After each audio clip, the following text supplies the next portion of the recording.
अक्टूबर 2020 में मुंबई से प्रगति जी डोंगरे ने रोंडा बर्न की द मैजिक बुक पर ऑनलाइन वर्कशॉप शुरू किया ताकि लोग कोविड के डर और चिंता से निकलकर जीवन के अच्छे पहलू को देख सके। तब मेरी बड़ी भाभी पुनी भाभी ने इसे ज्वाइन किया। पापा ने उनको देखा और तुरंत पूरे परिवार को प्रगति जी के इस वर्कशॉप में जोड़ने के लिए प्रेरित किया। कुछ ही दिनों में हम सब भाई बहन इसमें शामिल हो गए और यहीं से ग्रेटिट्यूड ने हमें एक दूसरे से गहराई से जोड़ा। प्रगति जी की प्रेरणा और मेरे बड़े भाई चिराग भाई के नेक इरादे से 1 नवंबर 2020 को कोच फॉर लाइफ के प्लेटफॉर्म से हमारी ग्रेटिट्यूड जर्नी शुरू हुई। इस मूवमेंट का सोर्स था ग्रेटिट्यूड, कृतज्ञता। ये एक पैराडाइम शिफ्ट था, नजरिया ही बदल गया। मेरे पास क्या है, कितना कुछ है, ये कभी सोचा ही नहीं था, बस दौड़ते जा रहे थे। कृतज्ञता की भावना ने एक ठहराव दिया, एक सुकून दिया जिसकी तलाश थी। नवंबर 2020 का पूरा महीना चिराग भाई ने इस वर्कशॉप को लीड किया। विचार तो आ रहे थे कि इसे कंटिन्यू रखना है, पर साथ में ये भी लग रहा था कि किसी एक व्यक्ति के लिए हर रोज यह सेशन लीड करना मुश्किल नहीं बल्कि नामुमकिन है।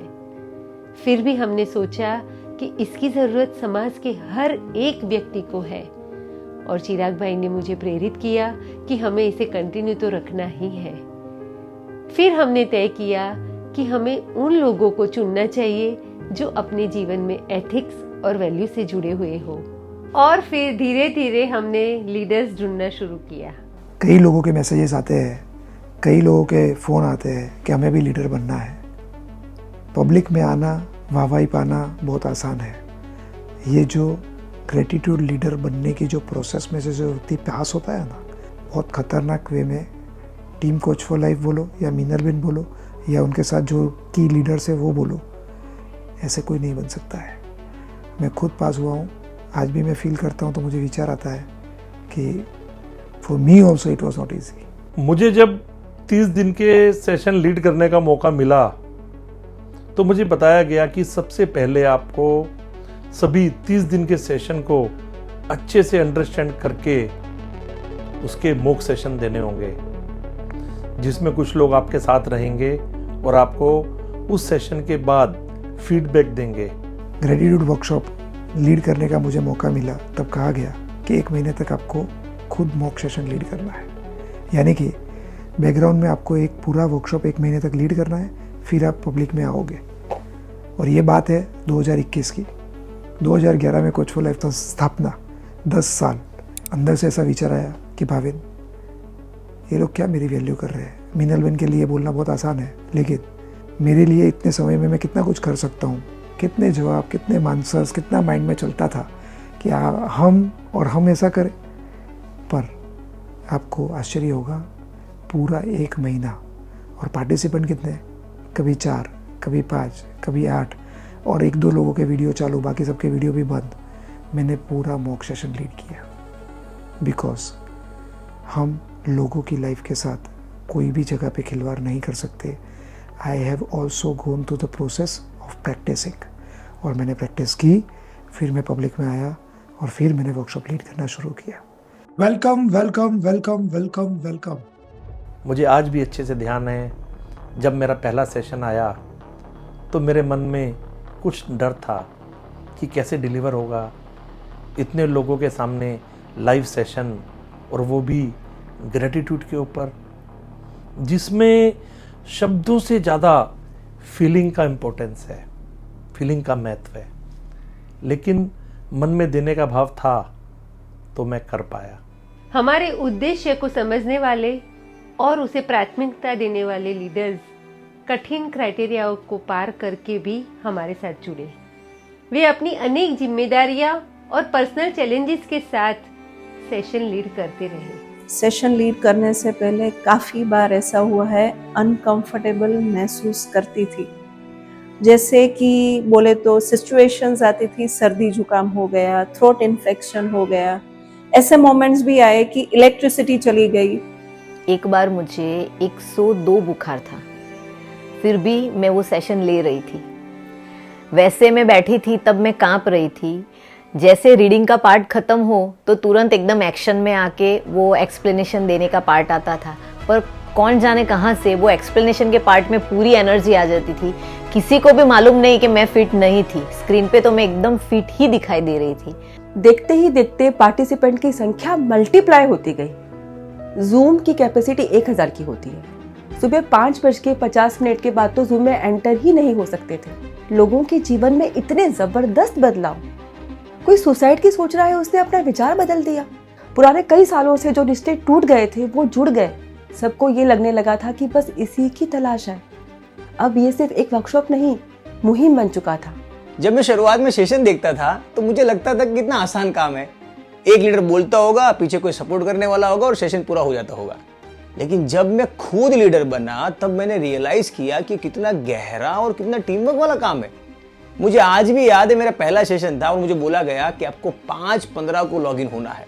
मैं सोचा सेशन को 6 बजे स्टार्ट होने वाले हैं। मुझे हंसी भी आई, इतना जल्दी क्यों।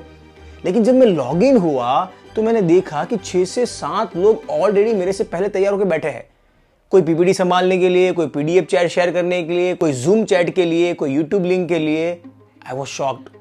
ये सब लोग ऐसे लोग थे जो बिना किसी पहचान, बिना किसी स्वार्थ, हर दिन हर सुबह इसलिए उठते थे ताकि वो दूसरों की सुबह अच्छी बना सके।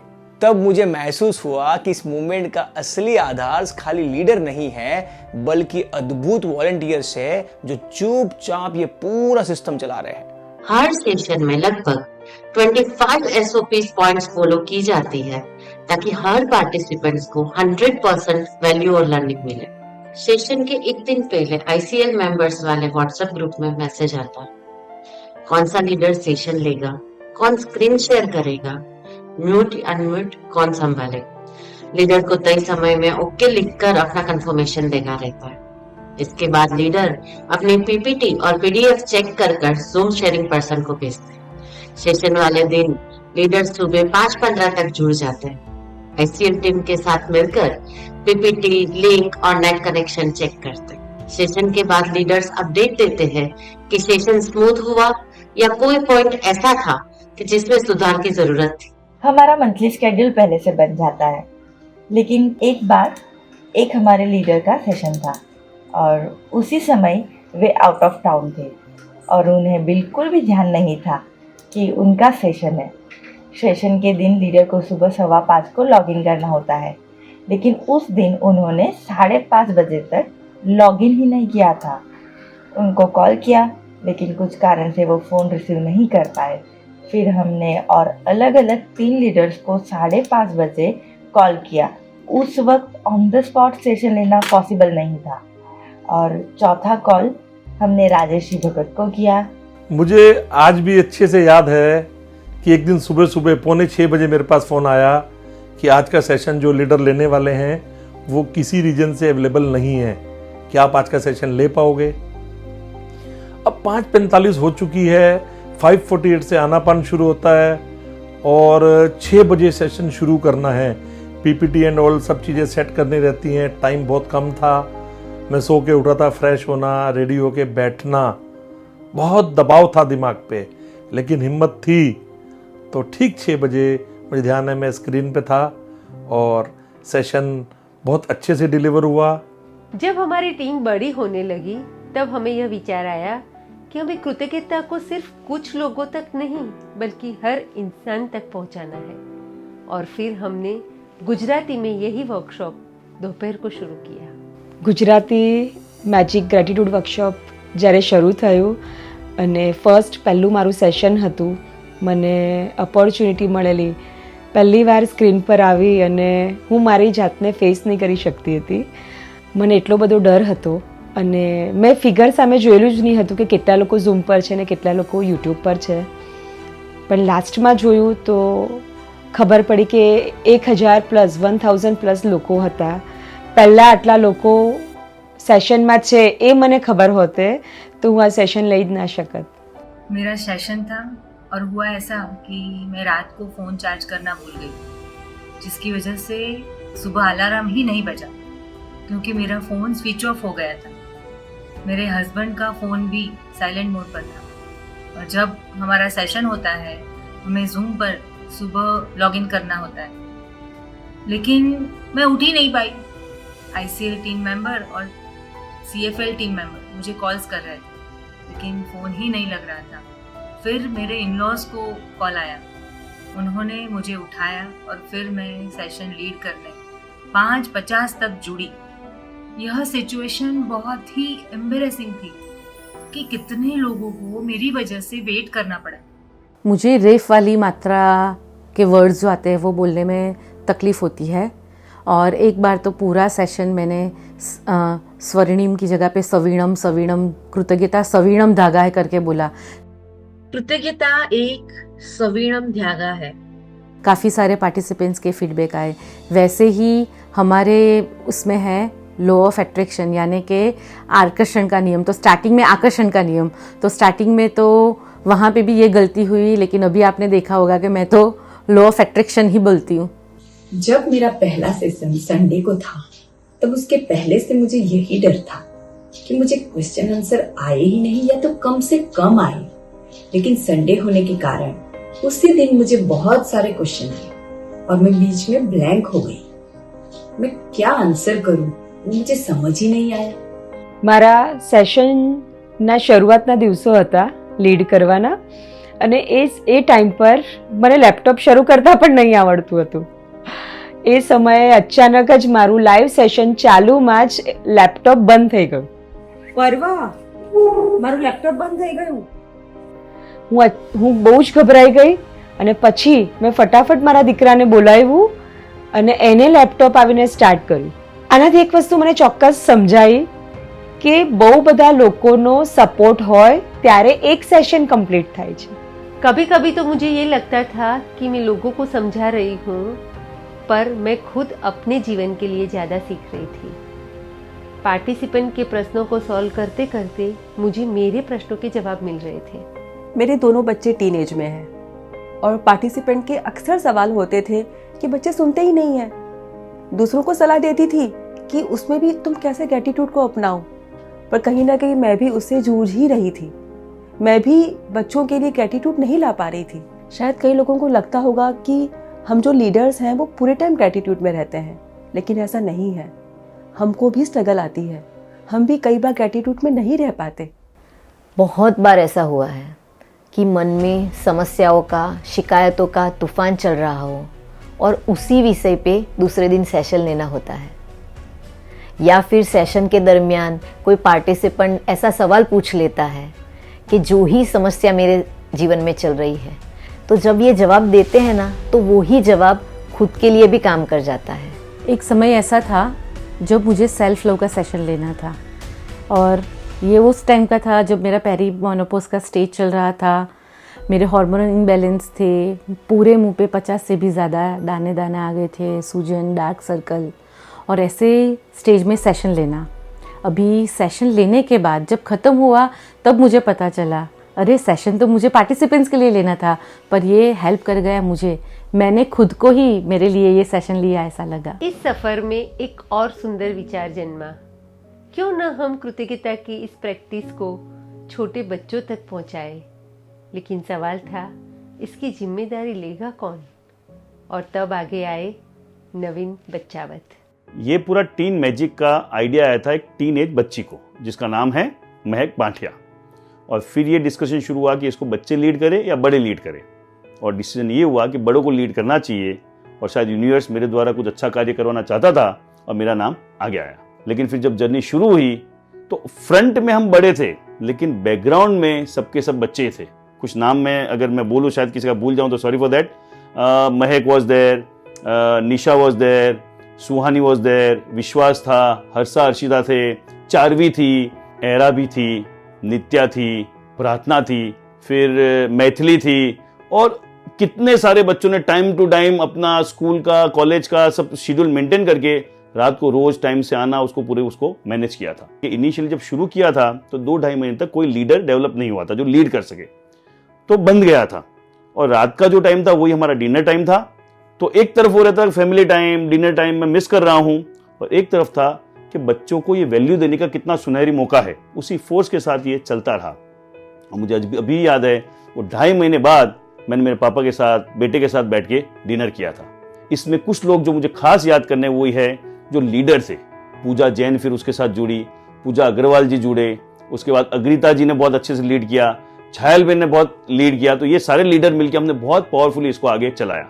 इन ऑल ये पूरी जो जर्नी थी वो बड़ी फुलफिलिंग थी, फन था, मस्ती था, बच्चों के साथ रहने का एक अलग मजा था। 12 मार्च को 2023 में कोच फॉर लाइफ में एक वॉलेंटरी मेंबर्स का बहुत बड़ा गॅदरिंग हुआ। उसमें लगभग 80 लोग आए थे आणि त्याच्यामध्ये 40 ते 45 लोग तर आपल्या महाराष्ट्राचेच होते। इस गैदरिंग का पर्पस था कि उन सभी वॉलेंटरी टीम को एक्नॉलेज करे जो निस्वार्थ भाव से काम कर रहे थे, और साथ ही ग्रैटिट्यूड वर्कशॉप किस तरह घर घर पहुंचे और ग्रोथ करे, इसकी प्लानिंग भी हम सब ने मिलकर की थी। जब हम वहां मिले तो ऐसे महसूस हुआ कि जैसे कि हम एक परिवार के ही सदस्य हैं, और सभी के बीच में बहुत अच्छी बॉन्डिंग भी बन गई। इस 5 साल की जर्नी में एक दिन हमेशा याद रहेगा, और वो है 21 सितंबर 2023 का दिन, जो वर्ल्ड ग्रेटिट्यूड डे के नाम से सेलिब्रेट होता है। करीबन 3 महीने से तैयारियां शुरू हो चुकी थी, जिसमें मीरा मोरडिया ने फुल ओनरशिप और कमिटमेंट से सपोर्ट किया। 700 से 800 ICL मेंबर ने इसमें सहयोग दिया, और स्पिरिचुअल लीडर्स जैसे कि परम पूज्य आचार्य श्री रत्न सुंदर जी महाराज साहेब, ज्ञानवत्सल स्वामी जी, साईराम भाई दवे, निपुण भाई मेहता, इस तरह के इंस्पायरिंग लीडर्स ने भी सहयोग दिया। और 24 घंटे में करीबन 28,000 से ज़्यादा लोगों ने यह प्रोग्राम को अटेंड किया। इस अद्भुत रिस्पॉन्स के बाद हमें महसूस हुआ कि कृतज्ञता की ये लहर अब केवल ऑनलाइन तक सीमित नहीं रहनी चाहिए, और तभी जन्म हुआ CJP circle city joy programme का। इस पहल की शुरुआत की मीरा मोरडिया जी ने। एक ऐसा सुंदर विचार जहां हर महीने आखिरी रविवार को लोग अब अपने शहरों में एक साथ मिल सकते हैं और कृतज्ञता की प्रैक्टिस को और गहराई से अनुभव करते हैं। और जल्द ही उनके साथ जुड़ गए उनके CJP पार्टनर्स। इन सभी ने मिलकर न केवल कोऑर्डिनेटर्स को मोटिवेट किया, बल्कि नए नए शहरों में नए नए सर्कल की खोज शुरू की। देखते ही देखते यह कार्यक्रम 20 महीने से 90 से अधिक शहरों तक फैल गया। 1500 से अधिक लोगों ने इस सर्कल की ऊर्जा को महसूस किया है। जब कोच फॉर लाइफ का यूट्यूब चैनल हैक हुआ तो बहुत ही इंटेंस माहौल हो गया था, क्योंकि हज़ारों की संख्या में लोग ग्रेटिट्यूड वर्कशॉप में जुड़ते थे यूट्यूब के थ्रू। यूट्यूब वाले को ट्वीट किए, मेल किए, बट कुछ रिस्पॉन्स नहीं आ पा रहा था। टेंशन सबसे ज़्यादा ये था कि इतने लोगों की मेहनत है, 1 लाख से ज़्यादा सब्सक्राइबर है, और इतने लोगों का ग्रेटिट्यूड पाने का सोर्स, तो ये कैसे भी करके रिकवर तो करना ही है, क्योंकि कुछ परसेंटेज केस में ऐसा होता है कि यूट्यूब चैनल शायद रिकवर भी नहीं होते। लेकिन हम लगे रहे, मेहनत करते रहे, तो कुदरत के सपोर्ट से, यूनिवर्स के सपोर्ट से हमारा चैनल रिकवर हुआ, और उसी चैनल से हमने वापस ग्रेटिट्यूड वर्कशॉप को लाइव स्टार्ट किया। सितंबर 2024 से अप्रैल 2025 तक का वक्त सबसे कठिन रहा, करीबन 8 महीने। तब ऐसा लगता था कि ज़्यादातर लोग विजुअलाइजेशन और चाहत की दुनिया में खोकर एक्चुअल जो ग्रेटिट्यूड है, प्राप्त ही पर्याप्त है, इस एहसास को भूलने लगे थे, और ग्रेटिट्यूड की प्रैक्टिस को अपनी ज़िंदगी में शामिल नहीं कर पाते थे। तब मन में विचार आता था कि कंटेंट में भारी बदलाव की ज़रूरत है। क्या करे, कौन सी बुक ऊपर ये वर्कशॉप शुरू करे। बहुत मनोमंथन चला, बहुत डिस्कशन चले।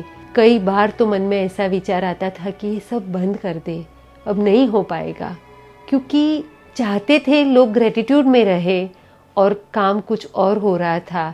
नई नई चाहत, विजुअलाइजेशन, और कुछ चाहिए और कुछ चाहिए, उसी में लोग जूझ रहे थे। तो जो मकसद था वो कहीं ना कहीं डाइल्यूट हो रहा था। कंटेंट तो चेंज करना ये फाइनल था, सवाल ये था कि कौन से बुक के ऊपर ले और कंटेंट क्या ले। पहली बार मैंने सारे लीडर्स के अंदरों अंदर कंटेंट को लेके कॉन्फ्लिक्ट देखा। हम सब लोग एक पेज पे नहीं थे। कोई लीडर्स बोल रहा था कि ये कंटेंट ले, ये बुक के ऊपर ले, और सारे डिस्कशन के बाद हमने एक बुक फाइनल की, फर्स्ट थिंग फर्स्ट। मुझे आज भी याद है, चिराग भाई, अनुबेन और कुछ लीडर ने मिल के इसकी जिम्मेदारी ली और 1.5-2 महीना बहुत डिटेल में काम किया, लेकिन ये कंटेंट रिजेक्ट हो गया। तो फिर वापिस हम जहां थे वहां आ गए। कोई क्लैरिटी नहीं थी क्या होने वाला है, क्या लेने वाले हैं। मुझे ऐसा भी लग रहा था कि कोच फॉर लाइफ कभी भी मॉर्निंग को अनाउंस कर सकता है, आज से ग्रेजुएट वर्कशॉप बंद। यह 8 महीने की प्रोसेस सही में बहुत कठिन रही। कोच फॉर लाइफ की टीम, ICL मेंबर्स और लीडर्स में एनर्जी डाउन होने लगी। कुछ लीडर्स तो अपनी पर्सनल वजह से छूटने लगे। मैं अंदर से बहुत हिल गई। मुझे बार बार यही विचार आता था कि अब तक जो किया, जितना किया, अच्छा किया, अभी मुझे इसे आगे कंटिन्यू नहीं करना है। अब मैं नहीं कर पाऊंगी, मेरे से नहीं होगा। तब भाविन ने मुझे उत्साहित किया। उसका एक वाक्य मेरे मन में बार बार गूंज रहा था, Meenal Ben, show must go on. उसने मुझ पर भरोसा रखा। और दूसरी बाजू लव भाई मेरे साथ खड़े रहे। उन्होंने मुझे बोला, जब कई लोगों के जीवन के लिए यह एक मंदिर है जहाँ वे सुबह उठकर अपने दिन की शुरुआत करते हैं। આ મંદિર છે, લોકો માટે સમજો તો દર્શન કરવા જેવું છે ડેલી મોર્નિંગ। આ બંધ તો ન થવું જોઈએ। तो हम इसे कैसे बंद कर सकते हैं? हमें इसे कंटिन्यू रखना ही है। भले ही हम थोड़े लोगों के लिए करेंगे, पर ये वर्कशॉप कंटिन्यू रखना होगा। और यही सोच मुझे हर मुश्किल घड़ी में आगे बढ़ने की ताकत दे रहा था। फिर हमने डिसाइड किया कि हम 2 से 3 बुक को इकट्ठा करके 15 दिन का वर्कशॉप बनाएंगे। फिर हमने मैजिक वर्कशॉप को जॉय वर्कशॉप नाम दिया और इस 15 दिन के वर्कशॉप को 2 महीने चलाया, जहां पे हमने बुक रीडिंग पार्ट को भी कट कर दिया। अब लोगों के फीडबैक्स देखे, पर फिर वापस मन में आया कि ग्रेटिट्यूड को नहीं छोड़ना है।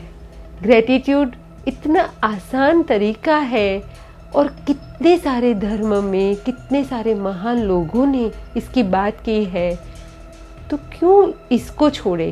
फिर डिसाइड किया कि यही बुक में से क्यों ना हम खाली ग्रेटिट्यूड वाले चैप्टर्स ले और लोगों को उसी दिशा में प्रेरित करें। और बाद में 1 मई 2025 से हमने 15 दिनों का ग्रेटिट्यूड वर्कशॉप बनाया और वो शुरू किया। लीडरशिप यानी क्या मेरे लिए, मैं एक एग्जांपल देता हूँ। आज तक ग्रेटिट्यूड वर्कशॉप में 20 जितने लीडर्स ने हर रोज़ सुबह कोई ना कोई लीडर आकर सेशन लीड किया है। तो सबके कमिटमेंट ऑन डॉट 6 बजे सेशन लीड करना शुरू करना। The only reason is Meenal बिन ने 20 लीडर्स क्रिएट किए। सो लीडरशिप की डेफिनेशन खाली इतना ही है, leader creates leaders not followers. अलग अलग सिटी और बैकग्राउंड से होकर भी हम एक साथ टिके रहे। इसका कारण था हमारा एक कॉमन उद्देश्य और उस पर टिके रहने का विश्वास। लीडर्स की यूनिटी बढ़े और हम साथ में एक दूसरे की दुनिया में कनेक्ट रह सके, इसलिए हमने हफ्ते में एक बार ऑनलाइन मीटिंग भी शुरू किया, जिसमें सब लीडर्स अपना अपना अनुभव और दृष्टिकोण शेयर करते हैं। हम एक दूसरे के सपोर्ट सिस्टम बने, जहां हर किसी को अपनी बात रखने की आज़ादी है। CFL परिवार से जब मैं पहली बार मिला, तब महसूस हुआ कि CFL सिर्फ एक संस्था नहीं, बल्कि एक जीवन संस्कृति है, जहां हर व्यक्ति को स्वतंत्रता, जिम्मेदारी और स्वीकृति के साथ बढ़ने का अवसर मिलता है। यहाँ फ्रीडम और रिस्पॉन्सिबिलिटी साथ साथ चलते हैं। हर व्यक्ति अपने निर्णयों का स्वामी है। CFL में सभी केवल काम नहीं कर रहे, बल्कि एक ऐसी विरासत, लेगेसी बना रहे जो विश्वास, सहयोग और कृतज्ञता पर आधारित है। 90,000 से भी ज़्यादा पार्टिसिपेंट्स में जो सबसे बड़ा परिवर्तन आया वो ये कि उन्होंने यूनिवर्स के साथ तालमेल बनाना शुरू किया, शिकायतों के जंजाल में से बाहर निकलकर असीम ब्लेसिंग्स को देखना शुरू किया। उनके लिए नई संभावनाएं खड़ी हुई। 5 साल हर रोज सुबह 6 बजे बिना एक भी दिन के गैप के हमारी यह ग्रेटिट्यूड वर्कशॉप लगातार चलती रही। आज हम सब एक साथ खड़े हैं और यह पल हम कभी नहीं भूलेंगे। इस असाधारण यात्रा का जश्न मना रहे हैं।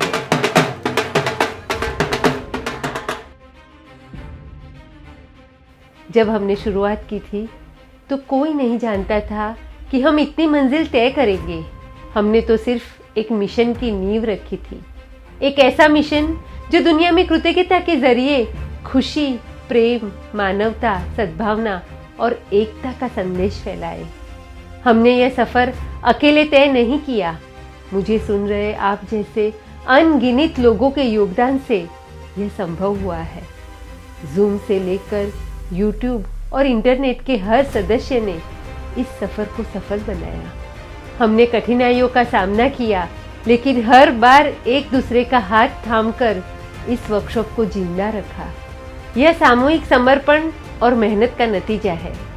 आज का यह एहसास इवेंट सिर्फ एक कार्यक्रम नहीं है, यह हमारे प्रेम, समर्पण, कंट्रीब्यूशन, कमिटमेंट, मेहनत और एकता का उत्सव है। हम सब ने मिलकर कृतज्ञता के इस आंदोलन को अगले स्तर पर पहुंचाया।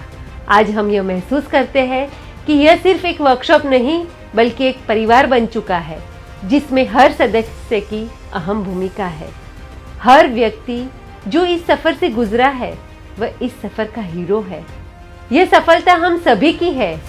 हमने जितना दिया उससे कहीं अधिक खुशी और संतोष पाया है। 5 साल का यह सफर एक असाधारण उपलब्धि है।